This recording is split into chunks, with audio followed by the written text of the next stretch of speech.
Sobat Puslabdik, semoga sobat semua dalam keadaan baik dan penuh semangat dalam menjalani aktivitas hari ini. Saya, Kesia Namira Salsabila, dan saya sangat senang bisa menyapa sobat semua dalam episode yang akan membahas hal-hal penting seputar layanan tunjangan bagi guru non-ASN. Beberapa minggu terakhir, kolom komentar serta pesan yang masuk di Instagram Puslabdik terlihat sangat aktif. Banyak guru dari berbagai daerah, baik yang berada di daerah perkotaan, pedesaan, maupun wilayah kepulauan, menyampaikan pertanyaan mengenai tunjangan profesi guru dan tunjangan khusus guru. Dan pertanyaannya pun sangat beragam. Melihat antusiasme tersebut, kami ingin menghadirkan ruang yang lebih informatif supaya Sobat Puslabdik bisa mendapatkan penjelasan lengkap dan mudah dipahami. Dalam podcast Pusat Layanan Pembiayaan Pendidikan, episode kali ini kita akan mengulas seputar TKG dan TPG, sekaligus menjawab berbagai pertanyaan yang paling sering muncul di media sosial. Dan tentu saja, saya tidak sendiri. Pagi ini saya ditemani oleh narasumber yang sangat memahami proses aneka tunjangan guru non-ASN, mulai dari pengelolaan data hingga penyalurannya. Beliau adalah seseorang yang terlibat langsung dalam proses perumusan dan pelaksanaan teknis di lapangan. Mari kita sambut Ketua Tim Kerja Aneka Tunjangan Puslabdik, yaitu Bapak Wendy Kuswandi. Halo Pak. Halo Mbak.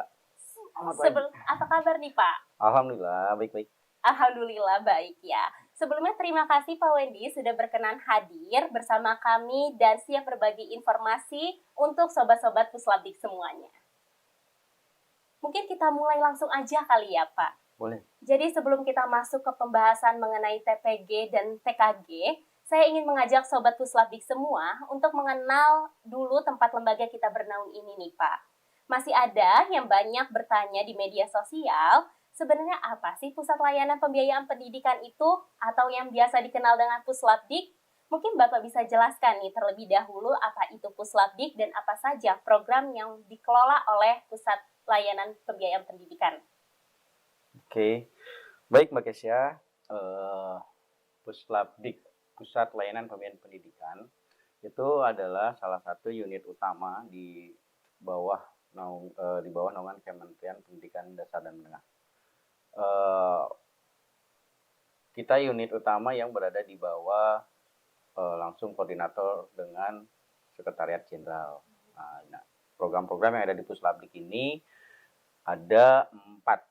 Yaitu PIP, Pendidikan Indonesia Pintar, Program Indonesia Pintar, Kemudian ada bantuan pendidikan ADEM untuk mahasiswa dan juga ada program beasiswa unggulan. Di samping tentunya ada aneka tunjangan. Aneka tunjangan terdiri dari tunjangan profesi guru, tunjangan khusus, dan juga ada bantuan insentif bagi guru-guru non-ASN. Nah, itu yang jadi program utama dari Puslabdik. Oke, jadi memang Puslabdik ini menaungi banyak beberapa program ya. Pada salah satunya tadi mungkin Pak Wendy juga udah sebut mengenai aneka tunjangan. Kalau begitu mungkin kita mulai kali ya Pak, kita masuk ke topik utamanya. Kita bicarakan dulu nih Pak, kira-kira apa sih tunjangan profesi guru non-ASN atau TPG yang biasanya dikenal?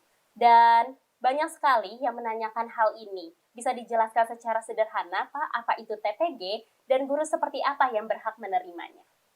Oke, untuk tunjangan profesi guru atau yang biasa kenal TPG itu adalah bentuk apresiasi dari pemerintah atas keprofesionalismenya guru tersebut.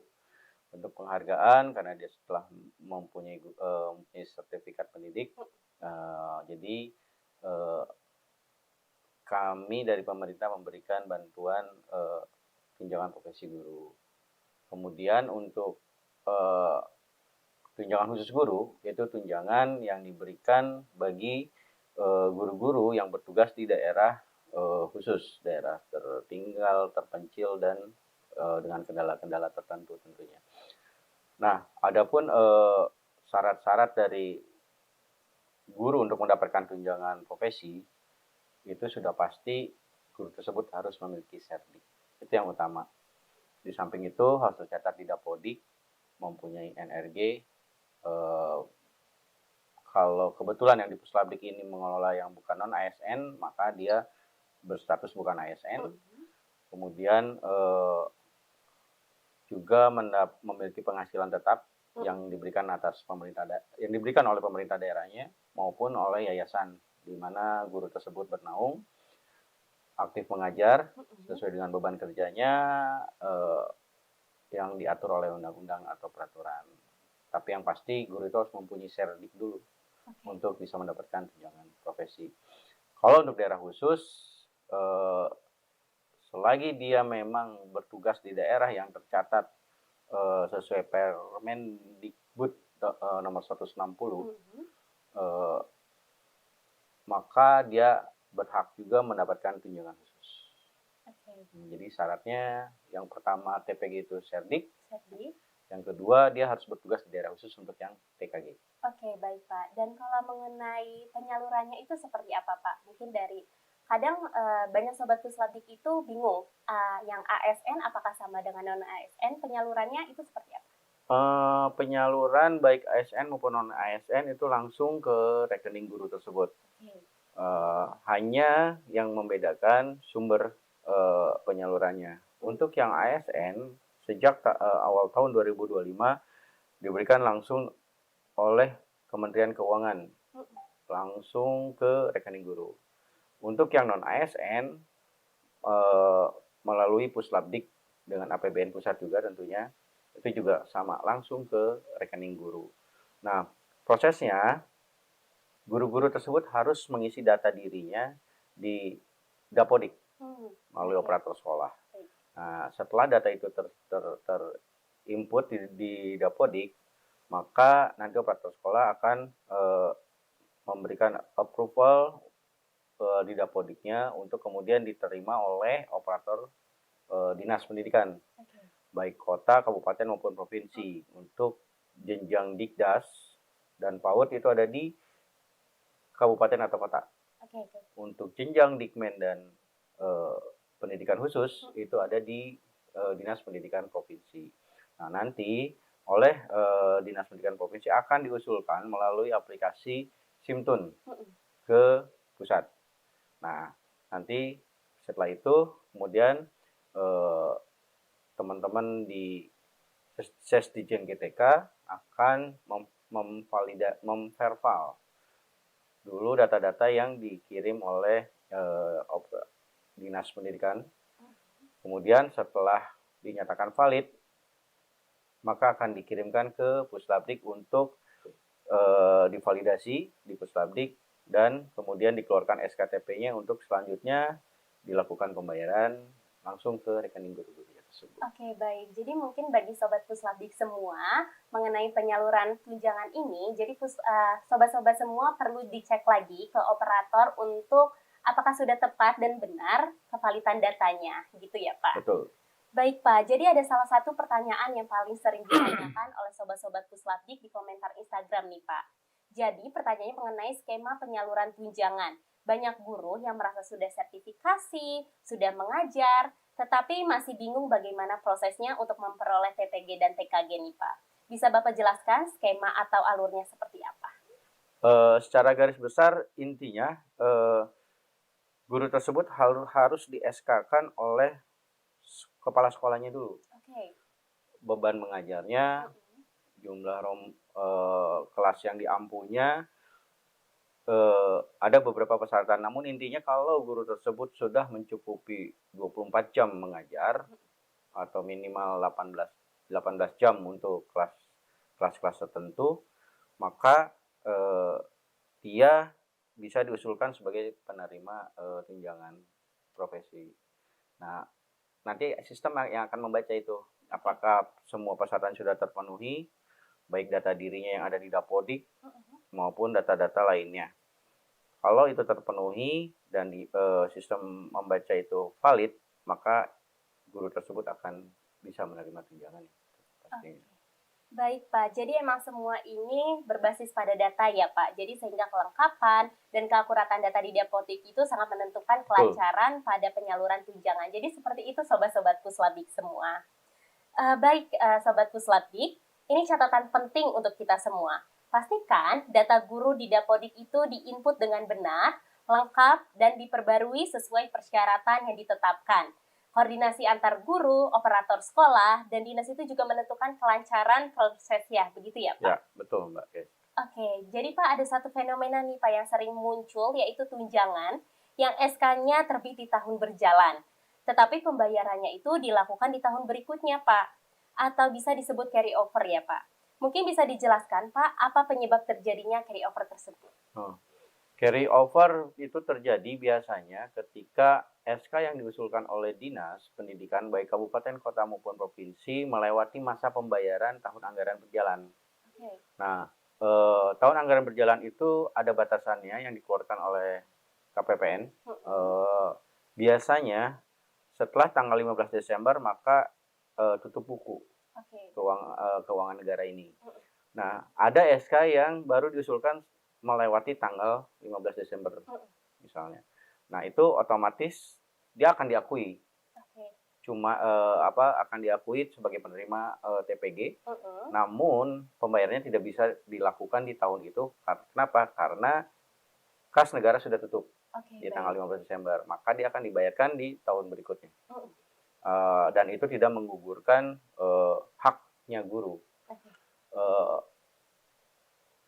Kenapa itu tetap diberikan haknya guru? Karena batasan pengajuan itu kita di tanggal 30 Desember. Pengajuan untuk guru diakui sebagai calon penerima tunjangan. Namun karena tahun anggaran itu mempunyai pola yang tidak sama dengan pola pengajuan, maka yang melewati tanggal 15 Desember biasanya itu tidak bisa dibayarkan di tahun berjalan. Oke, jadi mungkin penyebab terlambatnya itu karena SK-nya terbit di akhir tahun ya Pak? Jadi bukan, karena usulan. Karena usulan dari dinasnya itu terlambat sampai ke pusat. Oh, baik. Nah, yang ngeluarin SK nanti kita. Oke, baik. Jadi seperti itu ya, sobat-sobat Pusladik semua.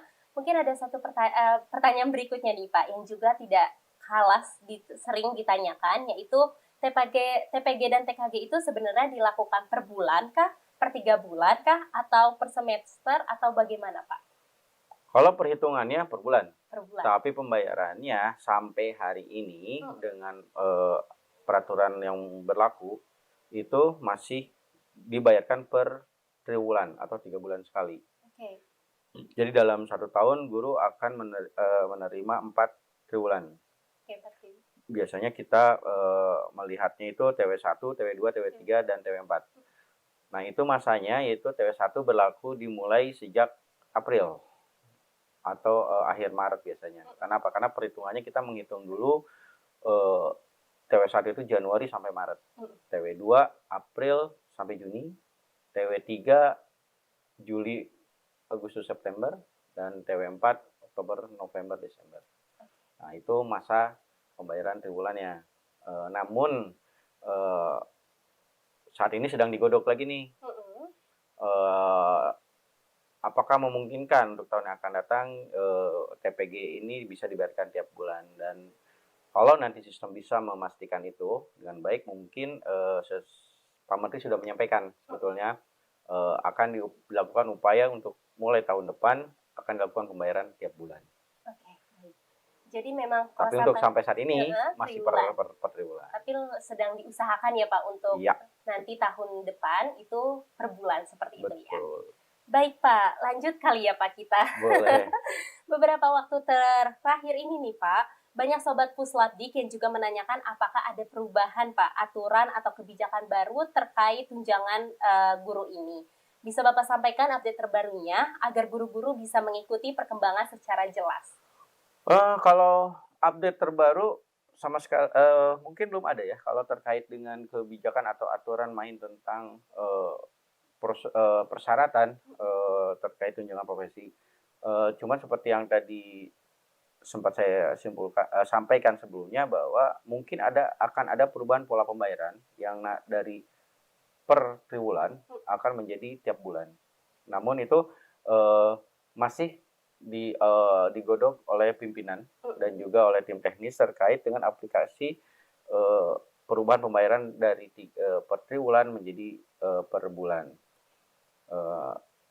ditunggu aja nanti apakah tahun depan kebijakannya sudah kebijakan yang baru atau masih dengan pola yang saat ini per TW.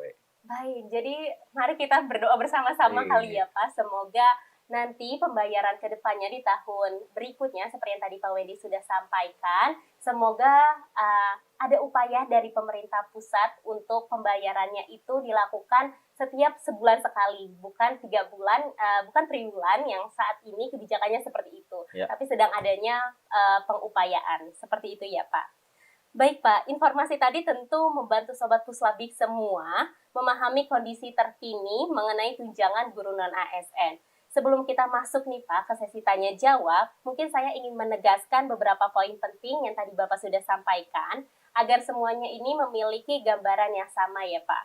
Jadi yang pertama, mungkin tadi yang tadi sudah disampaikan juga oleh Pak Wendy, TPG non-ASN itu memang diberikan kepada guru yang sudah tersertifikasi dan memenuhi beban kerja serta persyaratan administratif dengan penyaluran yang dilakukan itu langsung oleh Puslabdik pembayarannya. Yang kedua, TKG non-ASN itu ditunjukkan bagi guru yang bertugas memang di daerah khusus dengan kondisi dan tantangan yang lebih berat. Jadi, selama memenuhi ketentuan pendataan dan keaktifan mengajar, maka guru tersebut berhak untuk menerima tunjangan khusus guru. Dan yang ketiga, mengenai alur penyaluran tunjangan itu sepenuhnya memang berbasis pada data, balik lagi kepada Sobat Puslabdik, mulai dari input Dapodik, mulai sinkronisasi, lalu verifikasi dan validasi, hingga penerbitan SK dan penyaluran ke rekening guru. Lalu tadi yang keempat mengenai carry over, itu dapat terjadi jika penerbitan SK itu memang dari pemerintah daerah ya Pak, itu terlambat. Bukan, usulan dari SK dari kita. SK-nya itu terlambat, maka pembayarannya itu dilanjutkan di tahun depan, di tahun berikutnya. Tapi itu hanya berlaku untuk TPG ya? Oke, itu hanya berlaku untuk TPG, bukan TKG. Bukan. Itu perlu digarisbawahi untuk TPG saja. Iya. Seperti itu.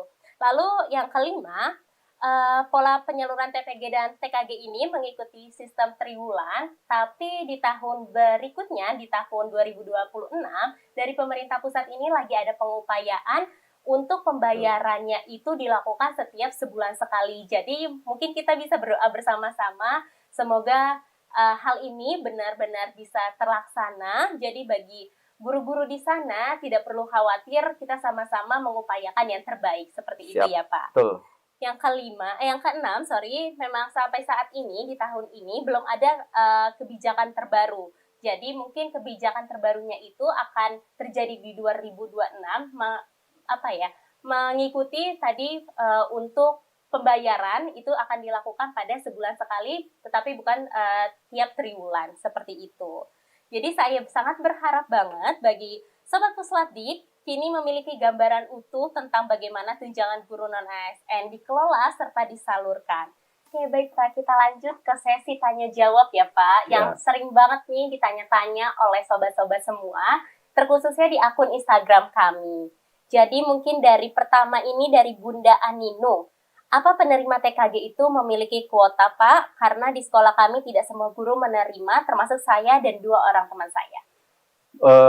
Betul, dalam regulasi yang ada di Juknis Persesjen nomor 1 tahun 2005 tentang petunjuk teknis pengelolaan penyaluran tunjangan profesi dan tunjangan khusus guru bukan ASN. Di situ memang hanya guru-guru tertentu yang tercatat di wilayah yang 3T yang termasuk dalam Kepmendikbud waktu itu nomor 160, maka hanya guru-guru yang bertugas di wilayah tersebut yang bisa mendapatkan tunjangan khusus guru. Di samping juga terdata di Dapodik, aktif mengajar di wilayahnya, kemudian dibuktikan dengan surat pengangkatan guru tersebut bertugas di wilayah 3T yang dikeluarkan oleh wilayahnya masing-masing. Itu yang paling penting. Ya, jadi memang tidak semua mendapatkan dan memang ada kriteria khususnya yang tadi Pak Wendy sudah sampaikan ya. Betul. Oke, baik Pak. Kita lanjut ke pertanyaan kedua ya Pak. Dari Trispati_ZSL502. Mungkinkah TPG bisa disalurkan per bulan dan tepat waktu min? Kenyataannya yang ASN Deput sampai saat ini masih banyak yang belum cair. Untuk TPG non ASN sampai saat ini masih dibayarkan per triwulan. Jadi regulasi yang ada masih berbicara triwulan. Insya Allah tahun depan sesuai instruksi Pak Menteri ada kemungkinan tunjangan profesi guru maupun tunjangan khusus guru ini bisa untuk dilakukan pembayarannya setiap bulan. Namun ini masih digodok dan baik dari ranah regulasi maupun juga dari kesiapan aplikasi, sehingga semoga aja tahun depan kita bisa menjalankan apa yang menjadi instruksi Pak Menteri bahwa tunjangan ini bisa dibayarkan tiap bulan. Dan kalau keterkaitan dengan yang ASND sampai saat ini ada yang belum cair, itu sama sekali tidak ada hubungannya ya dengan non ASN. Kenapa? Karena dari sisi yang melakukan pembayaran pun berbeda. Okay. Untuk yang ASND itu yang melakukan pembayarannya langsung dari Kemenkeu. Okay. Melalui DA non fisik langsung ke rekening guru. Okay. Sementara yang non ASN itu dibayarkan langsung dari Kemendikbud ke rekening guru melalui Puslapdik. Okay. Jadi nggak ada hubungannya. Oke, jadi emang beda ya. Kalau ASND pun itu dibayarkan melalui Kementerian Keuangan, sedangkan yang non ASN itu dibayarkan oleh Puslapdik. Kemendikbud melalui Puslapdik. Kemendikdasmen. udah ganti Kemendikdasmen menjadi ke Puslapdik. Ya. Baik, jadi balik lagi teman-teman semua nggak perlu khawatir ya Sobat Puslapdik, karena ini masih tahap pembayaran ya Pak, dan emang pada saat ini pembayarannya itu dilakukan triwulan, tapi lagi ada pengupayaan atau penggodokan dari pemerintah untuk dilakukan pembayaran setiap bulannya. Seperti itu. Mungkin kita lanjut Pak ke pertanyaan keempat dari Diska_N82. Untuk guru non ASN sekolah negeri yang sudah bersetik, apakah bisa mendapatkan hak TPG Pak? Bisa. Selagi dia memang sudah berserdik, diakui jam mengajarnya, kemudian terdata di Dapodik, dan yang pasti memiliki penghasilan tetap dari pemerintah daerah, dia berhak. Oke, jadi berhak teman-teman, tapi dipastikan lagi persyaratan-persyaratan yang memang sekiranya itu memang berhak bagi penerima TPG. Seperti itu. Betul. Ya Pak. Selanjutnya nih Pak, pertanyaan kelima dari Abu Zaraf. Halo Min, selamat sore. Saya mau tanya, apabila saya punya sertifikat pendidik di TK dan sekarang saya mengajar di SD, apakah tunjangan tersebut akan terus cair? Pada dasarnya, tunjangan profesi guru itu hanya bisa dibayarkan jika sertifikasi pendidiknya itu linear dengan tugas mengajarnya. Selagi dia tidak linear, meskipun beban mengajarnya terpenuhi, maka dia tidak akan dinyatakan valid. Kenapa? Karena dia tidak linear. Namun saat ini ada perluasan linearitas untuk rumpun PAUD dan SD, khususnya bagi guru kelas. Untuk sertifikasi pendidik jenjang TK dapat dibayarkan jika guru mengajar sebagai guru kelas SD, terutama pada kelas rendah, kelas 1 sampai kelas 2. Dan kode mapelnya sesuai dengan rumpun guru kelas, bukan mata pelajaran yang spesifik. Oke. Jadi intinya sih harus linear. Iya. Dicek lagi linearitasnya ya Pak. Betul. Oke, baik Pak. Sebelumnya ada satu pertanyaan tambahan nih Pak. Kami sebelumnya ingin mengucapkan turut berduka cita kepada sobat-sobat semua yang terkena dampak bencana di wilayah yang terkena dampak. Saya ingin bertanya mengenai bagaimana Pak perhatian pemerintah terhadap daerah bencana tersebut. Ya, kita semua tahu beberapa waktu yang lalu ya 3 provinsi, Sumatera Utara, Sumatera Barat, dan Aceh itu terkena bencana alam yang cukup besar. Dan juga ada daerah Lumajang, jangan lupa itu juga terkena bencana banjir cukup besar. Dan bentuk upaya pemerintah pusat sudah mulai melakukan pemberian bantuan. Baik itu bantuan secara langsung maupun bantuan bagi para guru-guru dan siswa yang terkena dampak maupun sekolahnya juga.